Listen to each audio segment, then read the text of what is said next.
¿Qué tal? Muy buenas noches. Esto es La Clave. Estamos transmitiendo desde la ciudad de Jalapa, Veracruz, en vivo y en directo, hoy miércoles 3 de febrero del año 2021. Un servidor, Aurelio Contreras Moreno, mi compañera Mónica Camarena.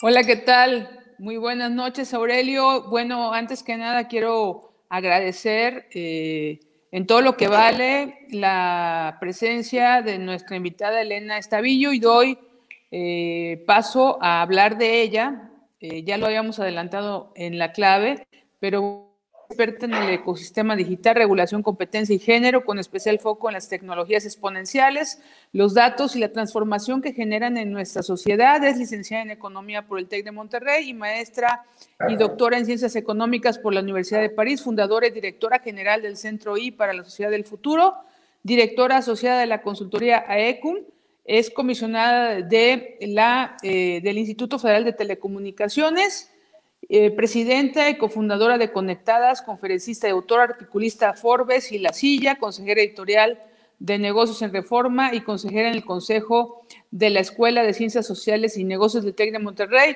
Doctora Elena, muchas gracias por estar aquí con nosotros. Encantada de estar aquí, muchas gracias por invitarme.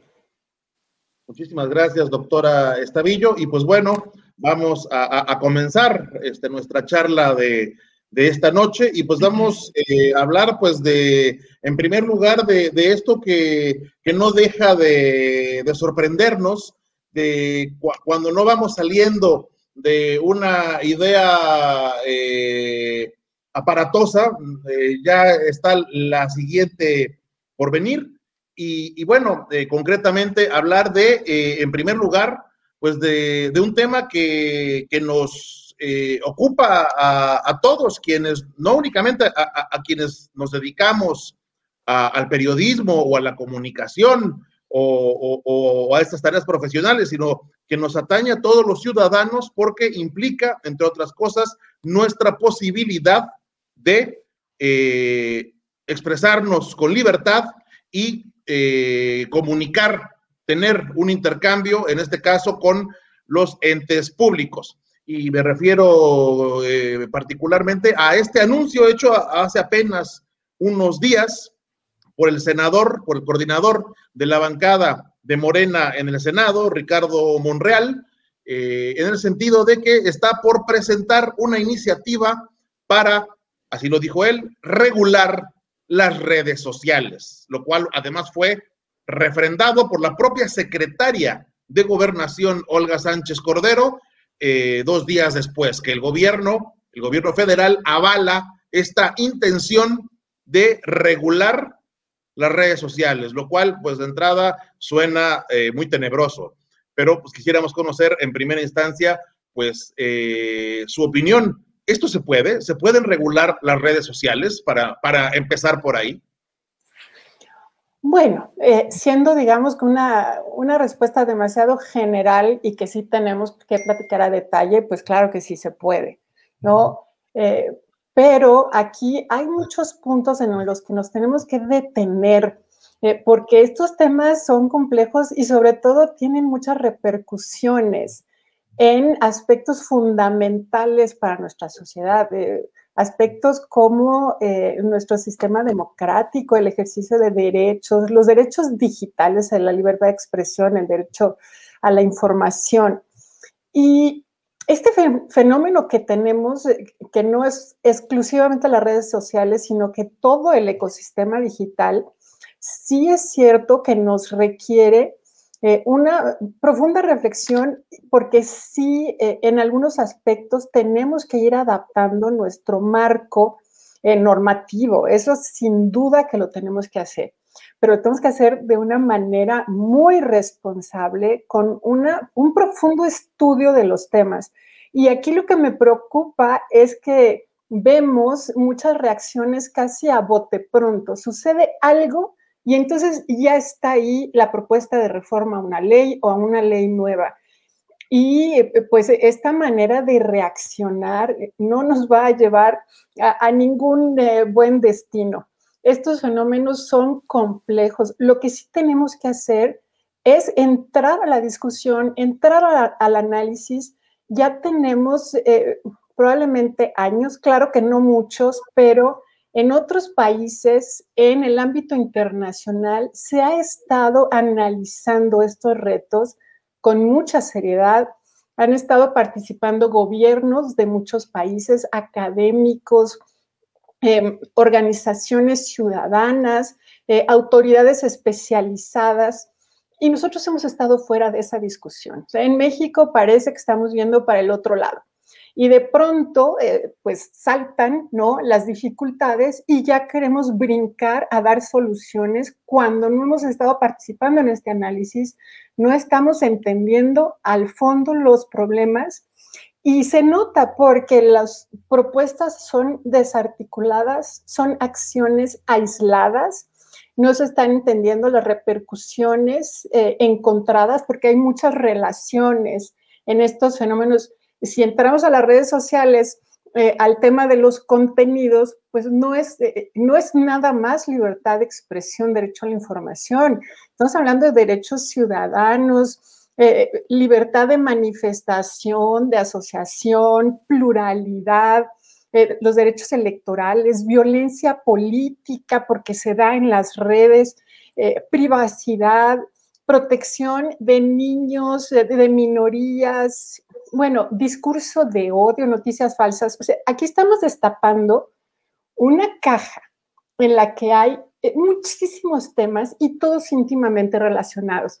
Y lo que menos debemos hacer es tomar uno solo de ellos, tratar de darle una respuesta puntual, porque no son fenómenos aislados. Esto es mucho más complejo, pero además es un tema que puede traer muchas repercusiones y tiene que participar toda la sociedad en esta discusión. Tenemos que analizarla juntos, sopesar alternativas, porque aquí también, qué curioso, porque este es un fenómeno muy nuevo y lo estamos tratando de atender con nuestras recetas del siglo pasado, ¿no? Surge un problema, pues vamos a hacer una ley, ¿no? Y que entre una autoridad a decir que sí se puede y que no se puede. Esta es una receta del pasado, no nos sirve para estos retos nuevos. Tenemos que pensar en grupos, en gobernanza, esquemas de gobernanza de múltiples partes. Claro que hay un papel para las autoridades públicas, por supuesto, pero también hay un papel para la ciudadanía, hay un papel para la industria, quienes tienen y manejan las plataformas.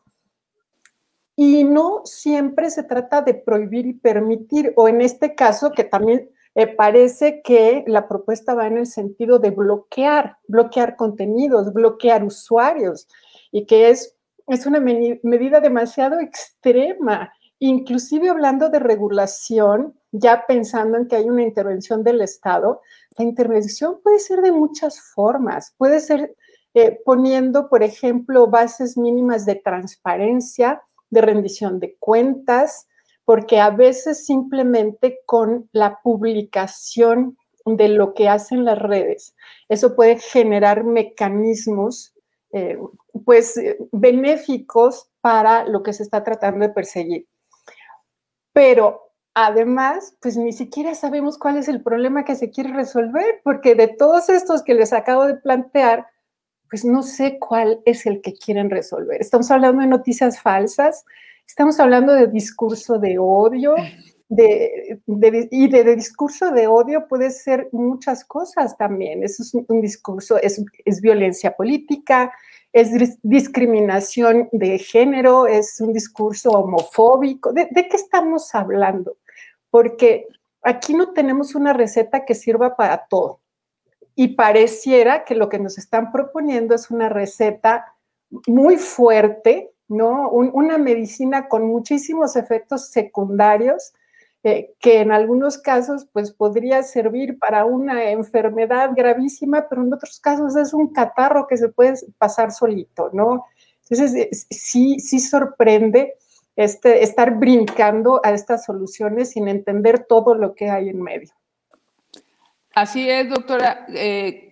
Coincido, al menos yo creo que Aurelio también con todo lo que nos acaba de comentar.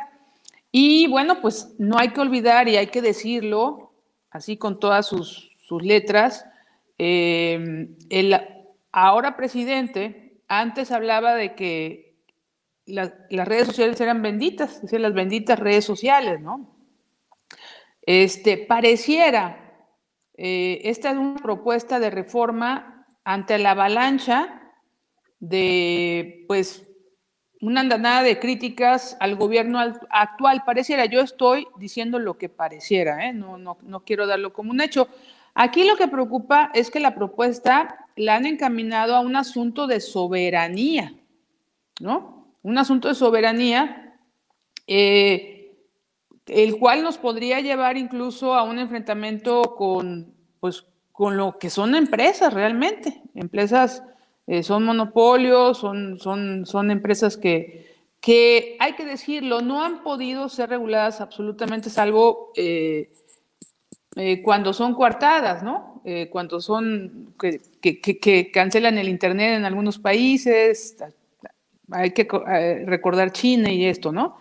Pero aquí lo preocupante es, pues, ¿a dónde nos va a encaminar, al parecer, una propuesta de reforma hecha al vapor? Como bien lo dijo, sin el consenso y sin la mínima base de contenidos, de discusión, de tomar en cuenta a los demás. A mí me preocupa que le estén basando en un tema de soberanía. Totalmente de acuerdo. Creo que esa no es la óptica que debemos tener en este problema. No creo que haya ninguna preocupación sobre pérdida de soberanía. Al contrario, yo creo que esto empodera a los ciudadanos y los ciudadanos somos los que hacemos un país, ¿no? Somos ciudadanos incluyendo a los servidores públicos, digo, todos los que convivimos en este país y las plataformas bien usadas, digo, claro que hay fenómenos y esos son a los que nos tenemos que enfocar y ver cómo darle salida, pero nos empoderan. Esta posibilidad que tenemos de expresarnos a través de las redes sociales sin que haya nadie en medio que esté decidiendo si podemos decir algo o si no lo podemos decir, o a quién se lo podemos decir, o de qué manera, o a qué horas, o a qué público. Esto empodera muchísimo a la sociedad, es otra salida para nuestra libertad de expresión. Claro, con otros riesgos. También sabemos, por ejemplo, que en las redes sociales se generan cámaras de eco y si terminamos eligiendo nada más las voces con las que estamos de acuerdo, pues también nos va dando una idea muy falsa de lo que pasa en nuestro país, de la sociedad, de lo que pasa en el mundo. Hay muchas cosas en las que hay que actuar. No necesariamente en estos hay que prohibir y censurar. Hay muchas maneras de actuar para atender estas preocupaciones, pero hablar de soberanía me parece que es tratar de generar como un sentimiento así muy apasionado de patrioterismo que no nos hace bien. Tenemos que defender nuestros derechos. En eso sí tenemos que ser apasionados porque son nuestros derechos fundamentales, ¿no? De tener acceso a la información, de tener una vida democrática, de que no haya manipulación en las redes de la opinión pública, que no haya noticias falsas. Eso sí nos debe preocupar, pero no por temas de soberanía. Yo no veo en qué sentido se puede afectar nuestra soberanía. La preocupación está en otros lados. Y lo que me preocupa también es, pues, veo un camino similar al que se ha dado, es un paralelismo, pero sí es cierto, cuando se habla, por ejemplo, de proteger a nuestros monopolios nacionales, porque estamos muy felices, porque como son del país, aunque nos cobren mucho y nos den pésimos servicios, que al cabo son nuestros. Y entonces aquí hay algo parecido, ¿no? Estas redes extranjeras no las queremos porque son de afuera, aunque nos coarten nuestras libertades, no, o sea, esta óptica sí puede ser muy manipuladora, y enfocarnos, poner nuestra atención donde no debe estar. La atención debe estar en la defensa de nuestros derechos.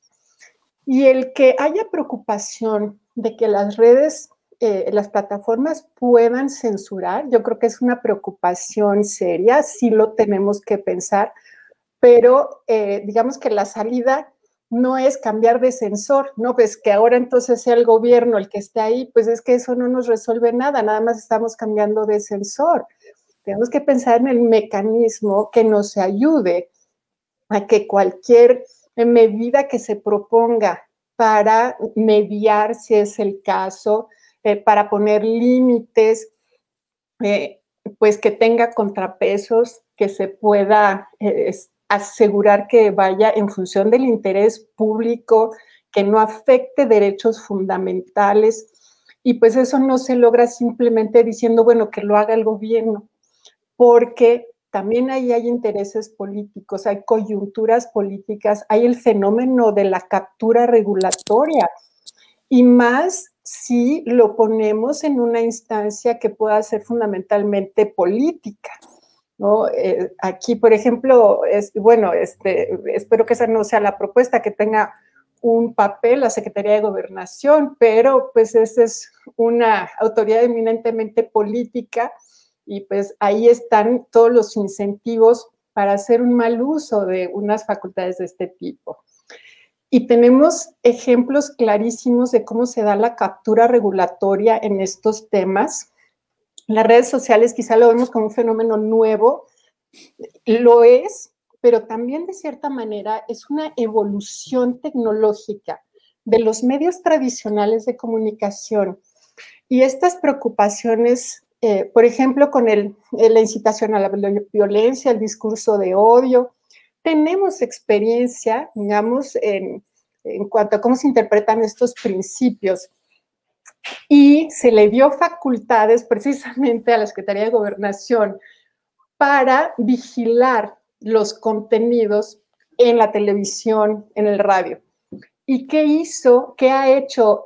La historia que tenemos de vigilancia de este tipo de principios.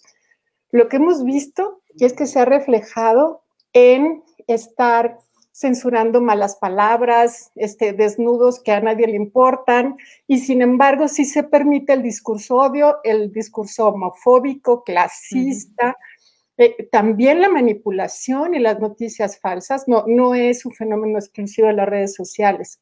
Entonces, ¿por qué tendríamos un resultado distinto si aplicamos esa misma manera de atender un problema?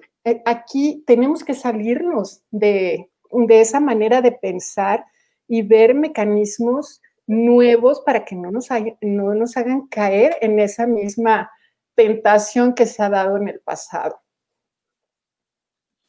Sin lugar a dudas, y como también no puede dejar de ser notorio que pues este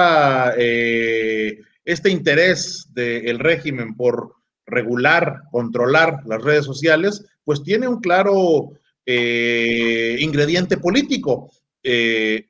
Uno, pues como decía hace un momento mi compañera Mónica Camarena, antes cuando la narrativa de las redes favorecía a quienes hoy gobiernan, pues eran las benditas redes. Ahora que se da una discusión muy fuerte en las redes acerca del desempeño de este gobierno en diferentes aspectos de la vida pública, una discusión que pues no está exenta de rispidez, de críticas bastante fuertes también, pues resulta que ya no les gusta tanto la voz de las redes. Y también no podemos olvidar que este tema comenzó también a tomar pues, mayor vuelo a partir de lo que sucedió en Estados Unidos tras las elecciones, cuando pues primero los medios electrónicos y después las redes sociales decidieron dejar de ser bocinas, de darle tribuna a Donald Trump, porque pues estaba con sus mensajes, con sus noticias falsas y con su incitación a la violencia, pues estaba provocando un problema que pudo haber tenido consecuencias inimaginables, ¿no? pero pues aquí causó escozor entre quienes gobiernan, quizás porque se vieron reflejados en ese espejo, ¿no? Entonces, pues estamos partiendo de que las consideraciones que hay detrás de esta intención son meramente políticas, escondidas o disfrazadas de una supuesta defensa de la libertad de expresión, pero de la libertad de expresión del gobierno en todo caso, no de los ciudadanos. Así es, y además como entendiendo la libertad de expresión de una manera muy distinta, ¿no? Porque en nuestro país no está protegido el discurso de odio, por ejemplo, como libertad de expresión. Eso no es libertad de expresión, y ahí sí hay un fundamento para ir en contra del discurso de odio.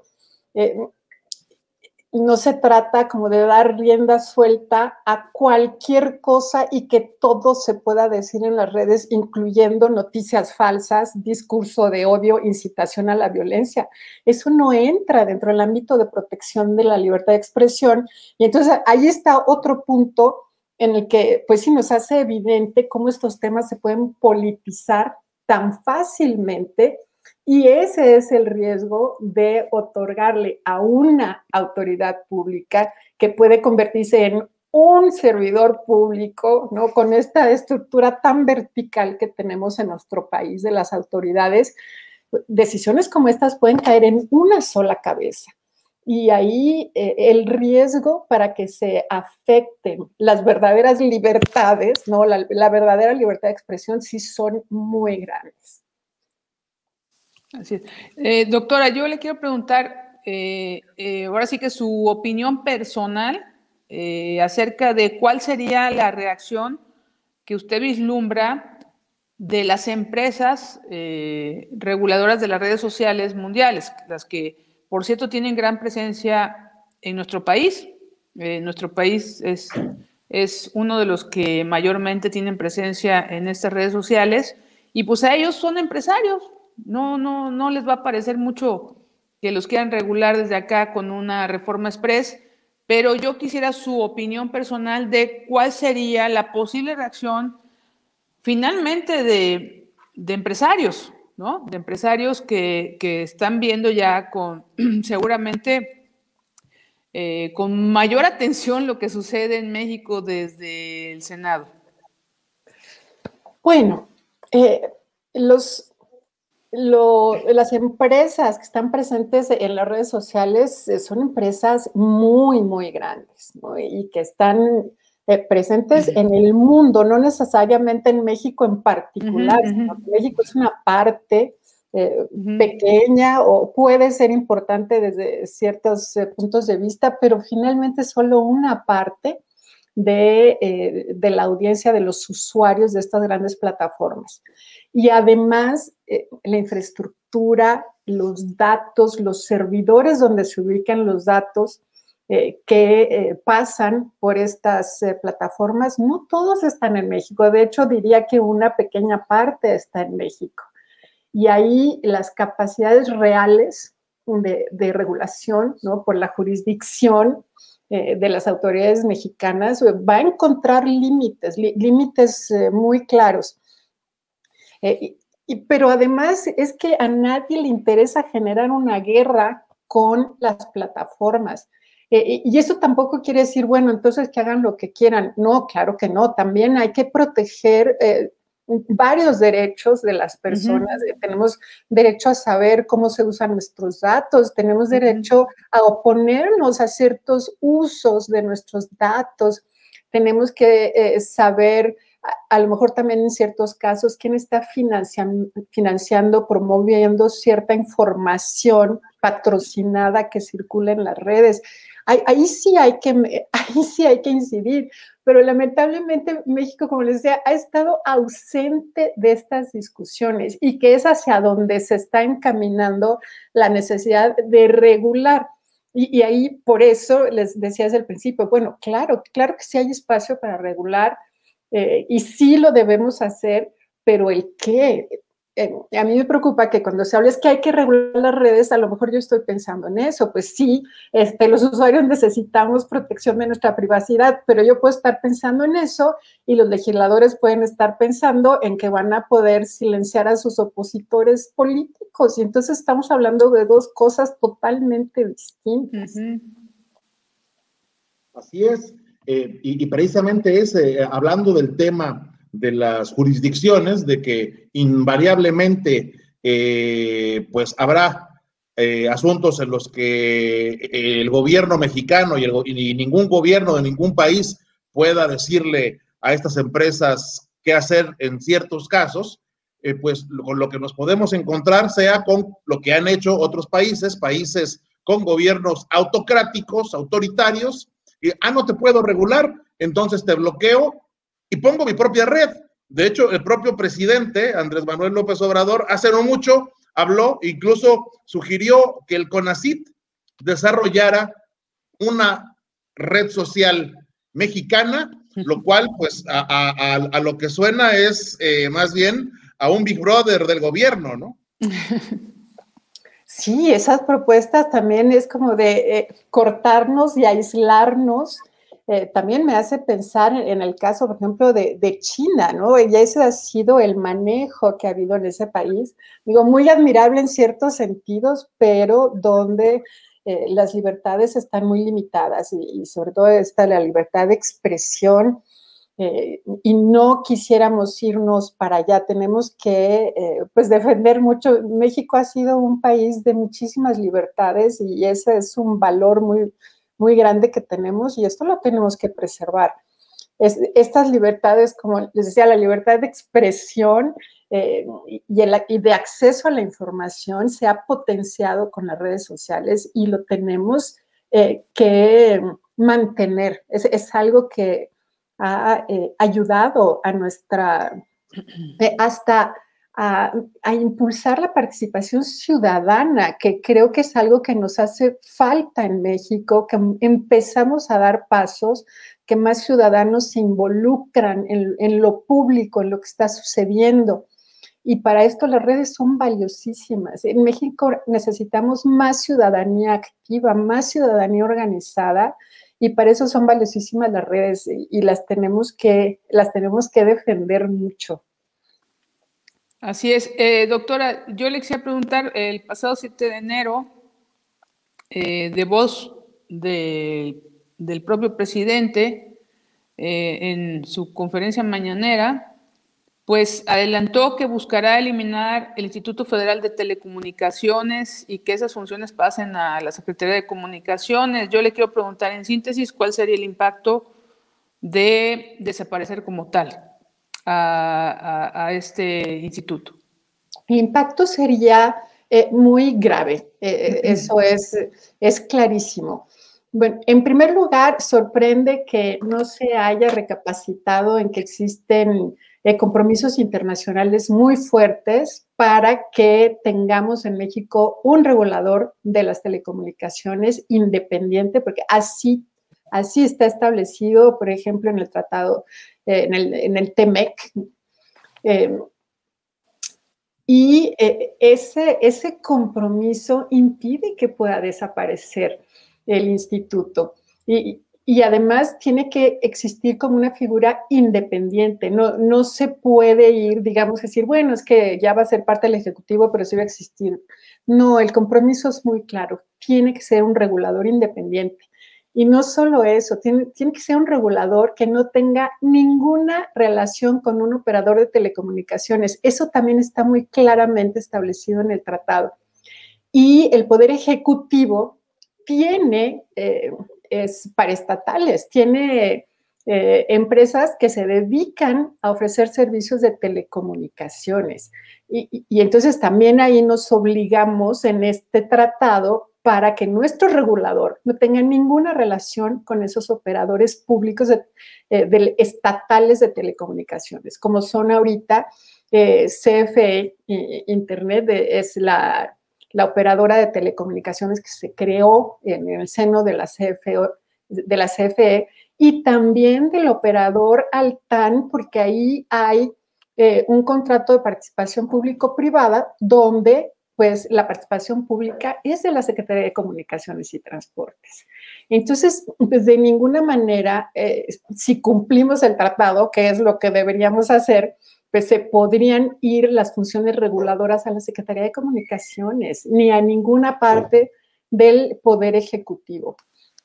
Pero lejos de eso, lejos de que esto no se pueda hacer porque tenemos compromisos internacionales, es que daríamos pasos para atrás, nos iríamos como a lo que teníamos hace 30 años, porque esta historia ya la vivimos.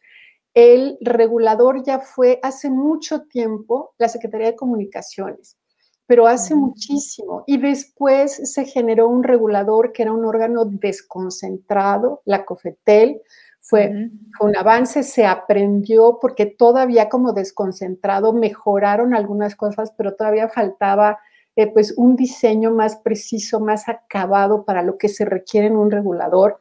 Y de ahí pasamos al órgano que tenemos ahora como órgano autónomo. Esto no se hizo de la noche a la mañana, esto fue un tránsito de 30 años de aprendizaje, de corregir, de adaptar. Y entonces lo que se plantea es regresar a lo que teníamos hace 30 años, cuando además en esa época el entorno de las telecomunicaciones y más de lo digital, que ni siquiera en esa época se veía así, pues es muchísimo más complejo que lo que teníamos en esa época, mucho más, no hay comparación. Ahora lo digital no implica nada más la regulación técnica, la regulación de competencia, la administración del espectro. No, ahora también se trata de tutelar derechos humanos, de velar por la pluralidad, por los derechos de los usuarios. Hay estos también ámbitos de cruces con otras, con las facultades de otras autoridades donde se requiere colaboración, como en la privacidad, la protección de la privacidad. Entonces, bueno, plantearnos regresar a fórmulas del pasado no es como abandonar esta arquitectura institucional que está mucho mejor diseñada para los retos que tenemos actualmente. De hecho, en esta discusión internacional que se ha generado frente a estos retos tan grandes de lo digital, una parte del análisis ha sido plantearse si las instituciones que tenemos en el mundo, las que tienen los diferentes países, son adecuadas para los retos. Y como suele suceder, pues no hay una sola respuesta, no hay un consenso, pero de todos los diferentes planteamientos que se hacen, lo que sí se va apuntando es que se necesitan autoridades especializadas, esto es importantísimo, con un alto contenido técnico que puedan reaccionar de manera muy flexible, adaptable y dinámica al entorno, porque las tecnologías así se mueven, dinámicamente. Aquí el IFETEL tiene facultades regulatorias como órgano autónomo, lo que le permite reaccionar muy rápido a las modificaciones que se dan en el sector. Si cambian las condiciones, el instituto puede revisar sus lineamientos, emitir disposiciones técnicas, requisitos que se vayan adaptando a la necesidad de lo que está ocurriendo en el mercado. Si nos regresáramos con estas facultades a la Secretaría de Comunicaciones, lo que tendríamos sería a una autoridad que estaría sujeta totalmente al proceso legislativo. Entonces, si cambió una condición en el mercado, si ahora requiere pues, alguna regulación, digamos, de acceso a contenidos, no lo podría hacer. Tendría que ir a tocar las puertas del Congreso para ver si se hace una reforma, para ver si se hace una nueva ley. Y además, esa no la emitiría la Secretaría de Comunicaciones. Entonces, los aspectos técnicos quedarían en un segundo plano y pasaríamos a una regulación con un alto contenido político. Por eso, estas facultades no deberían estar en el Poder Ejecutivo. No es el entorno que se requiere. sino la figura con la que contamos actualmente. Claro que no es perfecta y quizá todavía hacen falta ajustes, pero está mucho mejor ubicadas estas facultades en este órgano autónomo que regresarlas al Poder Ejecutivo. Y por si fuera poco, vemos que en el Poder Ejecutivo no hay mucho interés por estos temas, porque desapareció la Subsecretaría de Comunicaciones. Se dijo en algún momento que se iba a seguir con las responsabilidades, pero lo que vemos en la práctica no es cierto, es ya hasta el nombre de la Secretaría ya se lo cambiaron para eliminar cualquier recuerdo de las telecomunicaciones, el equipo especializado de gente muy capaz que estaba ahí trabajando en estos temas, ya les dieron las gracias. No tenemos una política digital en el país, no tenemos un plan de gobierno digital a pesar de la pandemia. Esto me parece gravísimo. Sí. Debería haber una estrategia de gobierno digital. Entonces, no tenemos nada de esto. Entonces, sin interés, sin comprender, llevarse estos temas a un Poder Ejecutivo que no tiene las facultades adecuadas, la estructura adecuada, pero además no tiene ningún interés en el tema, pues sí me parece gravísimo. Porque además de que no tiene interés, no tiene conocimiento, queda claro. El argumento que dan es que es muy caro y no sirve para nada. Y pues usted nos podrá indicar para qué sirve y para qué ha servido el Instituto Federal de Telecomunicaciones. ¿Qué son las telecomunicaciones? Pareciera que en esa visión anacrónica, antigua, vieja, para decirlo directamente, del actual gobierno, pues nada de lo que implica el mundo moderno, el mundo del siglo XXI, importa frente a consignas, a dogmas políticos que están completamente fuera de órbita en cuanto a las cuestiones tecnológicas, en cuanto a las nuevas relaciones globalizadas mundiales, y que nos pueden llevar a un retroceso de 30 años en este aspecto, pero en algunos otros hasta más atrás, ¿no? Aunado a el hecho de que, pues, como ellos mismos lo han dicho, la capacidad no importa, con que sean leales y, pues yo no me atrevería a decir que honestos, porque quien asume un puesto para el que no está capacitado, pues no es honesto. Para mí eso también es corrupción. Pero pues con la pura lealtad no basta, y lo pudimos ver apenas el día de ayer con una página de internet que se les cayó, sí, porque hubo una gran demanda, pero también porque estaba pésimamente diseñada en su concepto cibernético. Por supuesto. Y la demanda además era perfectamente conocida, ¿no? No era una incógnita.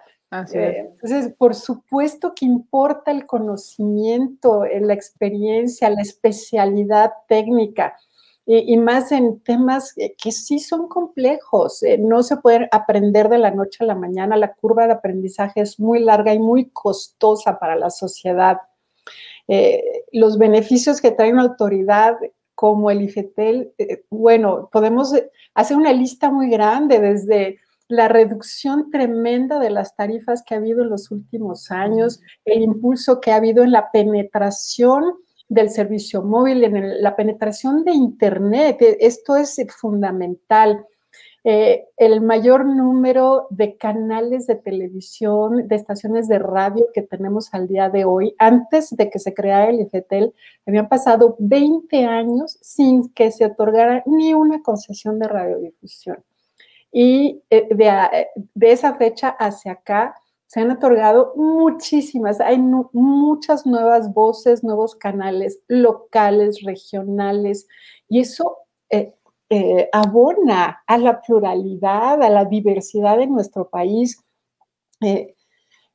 Y bueno, también los mecanismos de mayor transparencia en las tarifas, el procesamiento y poner a disposición de los consumidores información ya muy digerida sobre los planes que pueden contratar, cuál les conviene más, hay mecanismos para solucionar quejas, la transición a la televisión digital que hicimos en este país, el primer país en América Latina que hizo esa transición.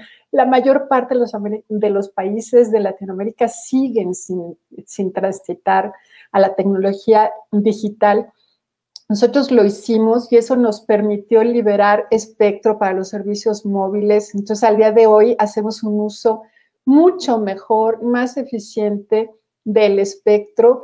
Y bueno, y eso no es una cuestión nada más técnica y de eficiencia, sino que eso nos permite dar mejores servicios móviles con mayor capacidad, mayor calidad y al mismo tiempo tener mejor servicio de televisión. La televisión digital tiene una calidad mucho mejor, más capacidad. Claro.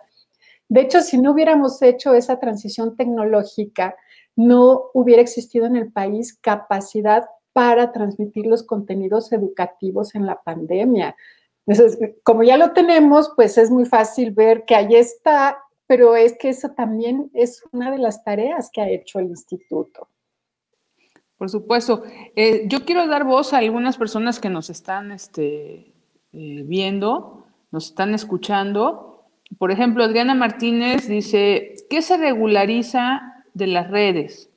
Y pregunta, ¿el lenguaje, la libertad de expresión, es un mundo? Comenta. Así es un mundo, pueden ser muchísimas preocupaciones distintas y por eso la importancia de analizarlas, cada una en su importancia y además porque no todas pueden tener la misma solución.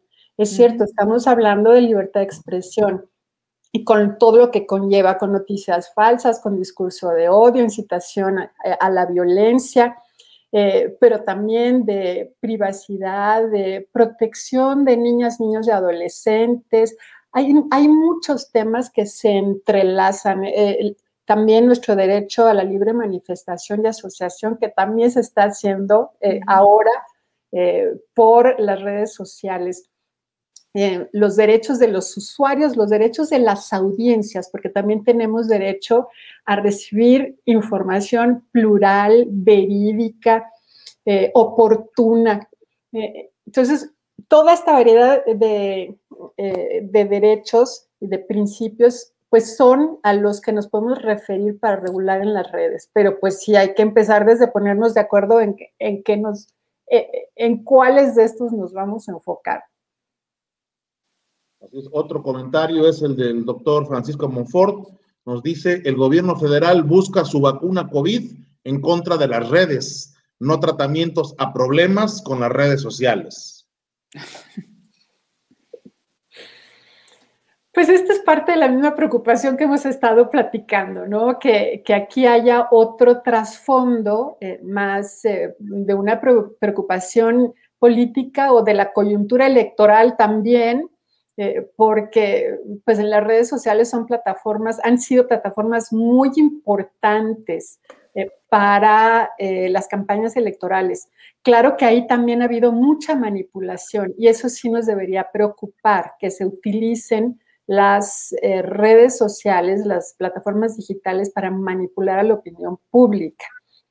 Me parece que ese no es un tema que se está analizando en esta propuesta y eso sí lo deberíamos enfocar. Sí, exacto. Debería ser. Aliana González opina, puede ser incluso peor, como se ha visto en otros países de Latinoamérica con presidentes populistas, donde incluso se ha detenido a personas por sus opiniones en las redes. Se persigue a líderes sociales y desde el gobierno se cierra el acceso a dominios que no son afines a sus intereses políticos. Al tiempo vemos a presidentes y políticos hablando por redes con mensajes de mucha violencia y discurso de odio. Es querer ver el mundo desde una sola óptica cuando la diversidad es justo la riqueza que trae Internet. Es un peligro querer regular desde la óptica de una supuesta ideología. Bueno, pues yo creo que la gente está muy interesada, doctora, en el tema. Porque pues todos estamos involucrados, o sea, realmente todos estamos involucrados en las redes sociales de alguna manera, mayor, menor medida, con diferentes objetivos e intereses, Pero lo cierto es de que hay, al menos, digo, hablo desde mi punto de vista, pues un temor a que se empiezan a coartar estas libertades desde México. Nosotros, o sea, los que tenemos cuentas en Twitter, en Facebook, y que podamos tener problemas y que no sepamos exactamente cuál es el paso que puede seguir a partir de una reforma hecha al vapor. Por supuesto, esa es la preocupación. Esto es demasiado apresurado para un tema de tantas repercusiones, ¿no? Y en cuestiones fundamentales. Y ahí pues regresaría a esto que me preguntaban hace rato, ¿no? Sobre esta supuesta defensa de la soberanía, ¿no? Tenemos que defender que podamos acceder a cualquier tipo de información interna o externa, que nos podamos expresar también frente a cualquier público, que no esté sujeto nuestro acceso a las redes a nuestras opiniones políticas. Esto es lo fundamental. Y sí es un tema diferente a estar, por ejemplo, diseminando noticias falsas. Pues bueno, ahí sí creo que hay que tener mecanismos para evitarlo. No automáticamente quiere decir que el gobierno entre y baje las noticias falsas. No, creo que hay que tener mecanismos más creativos, más innovadores, y sobre todo que disminuyan los riesgos de poner esta responsabilidad en una sola mano. Creo este es el punto, ¿no? Debemos de alejarnos de esa tentación de que esté en una sola autoridad, en un solo responsable, algo tan fundamental y que requiere mucha prudencia, contrapesos, supervisión. De hecho, luego de dar a conocer su propuesta, el senador Monreal la amplió el día de ayer, señalando que esta propuesta de reforma para regular las redes incluiría la creación, dice él, de un órgano público de arbitraje que regule las redes sociales y su relación con los usuarios, según él, para evitar la censura y eliminación o suspensión discrecional de cuentas. Lo cual nos lleva también a la pregunta que nos hace Mónica Mendoza, que le pregunta a usted, doctora, ¿cuál es su opinión sobre la decisión de Twitter de bajar cuentas, de Twitter, de Facebook? Bueno, sobre todo de Twitter, hablando ya de México, esta decisión que se tomó en días pasados de suspender algunas cuentas que, pues desde hace mucho, se sabía que operaban de manera automatizada, que se dedicaban a difundir propaganda, pero que pues tocó que la mayoría de las que bajaron eran cuentas pro gobierno, pro 4T.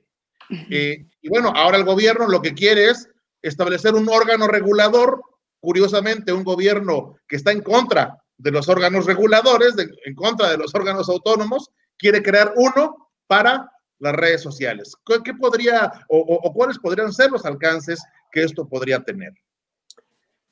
Bueno, por un lado, sobre la manera de estar proponiendo estas soluciones, pues nuevamente vemos que esto es bote pronto, ¿no?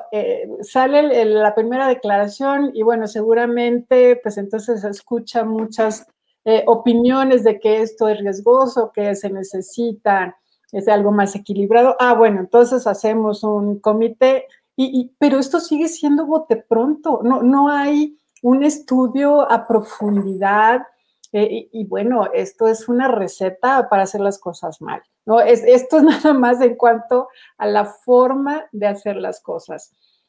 Y sobre bajar las cuentas de Twitter, pues cuando se trata de estas cuestiones de manipulación de la opinión, de discurso de odio, yo sí estoy de acuerdo en que hay que tomar este tipo de acciones. Pero claro, como siempre está el riesgo de cometer una injusticia, un acto de censura, tiene que haber mecanismos muy ágiles de revisión Aquí lo están haciendo las mismas redes sociales porque hay un vacío regulatorio. Y si encontráramos mecanismos más equilibrados, pues debería haber un papel para las redes sociales, y otro papel también para los ciudadanos. Debe haber representación de los ciudadanos para estas decisiones y también del gobierno. O sea, pero hay que pensar como en estas figuras, no al vapor como lo propone como el senador. Sí, ahí me parece lamentable, pero sí siento que está respondiendo como paso a paso. Necesitamos una reflexión más profunda, porque aunque retome un tema así, un tema que se parezca más a una figura de gobernanza, digamos, eso es positivo en cuanto a que sí va más por algo que genere gobernanza, pero finalmente sí se están proponiendo estas soluciones de bloquear inmediatamente. Y además, me parece que falta todavía la otra reflexión fundamental de qué y para qué, porque dentro de todos estos temas, entonces hay que ver en cuáles de estas preocupaciones se estarían aplicando esos remedios. No hay un remedio que sirva para todo y hay que tener mecanismos ad hoc según también la finalidad, la profundidad de las repercusiones, la posibilidad de cometer errores y qué tan costosos son los errores. Hay que razonar mucho esto para proponer remedios adecuados en cada caso. Y además, en algunos casos, lo más adecuado quizás sea sacar las manos, no en todos los casos, pero sí hay que ponderar los beneficios de una intervención contra los riesgos que se pueden generar. Y como les digo, yo en particular sí estoy de acuerdo en estos casos, pero los que yo considero que sí son extremos. Yo pongo en la canasta del discurso de odio, de la incitación a la violencia, la manipulación de la opinión pública. Me parece que ahí sí hay que ser más severos. Así es. Doctora, yo le hago mi última pregunta de la noche. Su pronóstico de que sí pueda avanzar una, voy a llamarle ley mordaza, o como le quieran llamar, de regulación a redes sociales, ¿cree usted que sí pueda pasar y sobre todo que pueda ser tomando en cuenta el express con lo que le están haciendo, sin que nadie sepamos exactamente cómo lo están haciendo? Pues la posibilidad está. Hay varias leyes que traen unas barbaridades y que han pasado así, y sin ninguna discusión. Entonces la posibilidad existe. También en otros casos es real, y también por eso pues hay que buscar diálogo y pedir apertura, ¿no?, a los legisladores. Algo tan fuerte, con tantas repercusiones, no se debería tomar tan a la ligera o con tanta rapidez. Y pues ahí me parece fundamental pedir apertura para que se genere una discusión pública con el tiempo suficiente, porque tampoco es suficiente. A veces se dice, bueno, vamos a hacer un foro y entonces en 2 semanas aquí desfilan todos los especialistas del país, a nadie le hacen caso y después ya sale la ley. No, eso tampoco nos sirve. Necesitamos un análisis de verdad con la profundidad y la reflexión, el tiempo que sea necesario. Sin duda. Nos mandan saludos Jesper Lasca, Carmen Tamborrell dice, excelente programa. Manda saludos Elena Fiorenzano, saludamos a Celina Páez, Arodi Arrioja, Julieta Atena, Alejandra Hernández, Fabiola Acevedo hasta Chicago, Ivette Mabel aquí en la ciudad de Jalapa, muchísimas gracias. María de los Ángeles Martínez desde Banderilla, Yolanda Madrigal en Veracruz, Marcela Martínez en Orizaba, Consuelo Moreno del Río en Orizaba, Helen Flandes, muchísimas gracias a quienes nos han estado acompañando esta noche en La Clave. Y pues también yo le quisiera plantear una última pregunta doctora Estavillo, el papel que jugamos en este asunto en particular los ciudadanos. Leía por la tarde en redes sociales comentarios pues alarmados de personas que entienden lo que implicaría una regulación de las redes sociales por parte de un gobierno que claramente lo que quiere es concentrar el poder. Y esas personas, esos amigos se cuestionaban, ¿y qué nos vamos a dejar? ¿Qué vamos a hacer los ciudadanos? Y en ese sentido, ¿qué podemos hacer los ciudadanos para frenar estas intentonas, pues claramente autoritarias, claramente reconcentradoras del poder en pocas manos y que pues pueden llevarnos a otro tipo de estadios autocráticos e incluso, no sin querer sonar ave de mal agüero, pero incluso totalitarios, como en países donde simple y sencillamente la discusión plural de ideas está cancelada. Creo que tenemos que activarnos. Nuestra voz de ciudadanos es importantísima. Tenemos que manifestarnos, hacernos escuchar. Como ciudadanos organizados, generalmente es más fácil hacernos escuchar, acercarnos a organizaciones ciudadanas que son afines a estas preocupaciones. Hay varias muy serias y podemos ahí sumar fuerzas. Y sí tenemos que estar muy activos, tenemos que participar los ciudadanos para cuidar nuestros derechos y que evolucionen de buena manera. En estos temas también yo creo que nos debemos desapasionar.